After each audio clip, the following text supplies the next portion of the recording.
সে সফল হয়নি, he could not succeed. Good afternoon to all, আশা করি প্রত্যেকে ভালো আছেন। অন্য দিনের মতো আজও বেশ কয়েকটি নতুন সেন্টেন্স নিয়ে আলোচনা করব। ওকে, তাহলে আমার সঙ্গে থাকুন। চলুন ভিডিওটি শুরু করা যাক। তাহলে সে বারবার চেষ্টা করেছিল, তাহলে চেষ্টা করেছিল পাস্টে আছে কিন্তু, তাহলে হি ট্রাইড। ট্রাই হচ্ছে প্রেজেন্ট ফর্ম, আমি পাস্ট ফর্ম লিখেছি ট্রাইড। আর বারবার ইংরেজি কি রিপিটেডলি, ওই জন্য লিখেছি হি ট্রাইড রিপিটেডলি। ওকে, সে অন্ধকারে ভীষণ ভয় পায়, হি is very scared of darkness.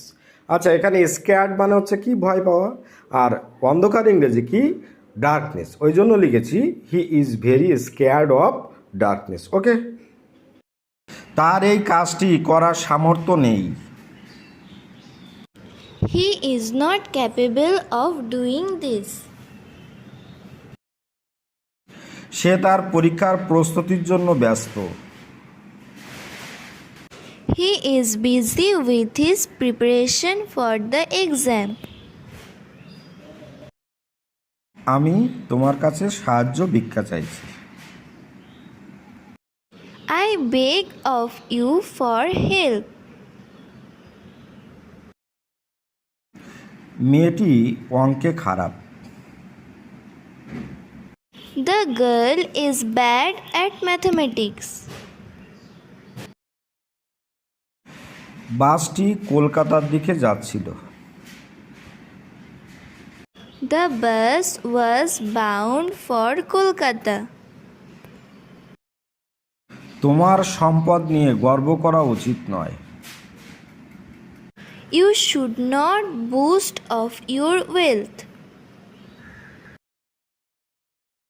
সে তার ছেলের দোষ দেখতে পায় না, He is blind to his son's fault. তার একটি চোখ অন্ধ,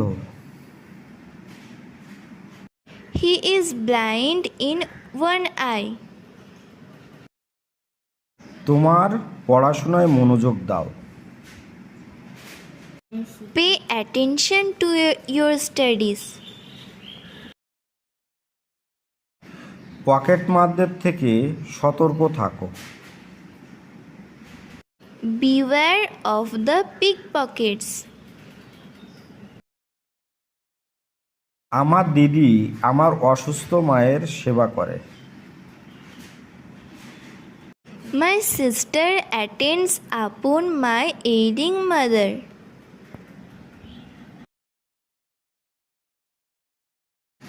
তোমার আচরণের জন্য তোমার লজ্জা হওয়া উচিত, You should be ashamed of your behavior. আমি তোমার কথায় রাজি না, I don't agree with you. তাহলে ক্লাসটি আজকের মতো এখানেই শেষ করছি। ভালো থাকবেন সবাই, আপনাদের দিনটি শুভ হোক। Have a good day.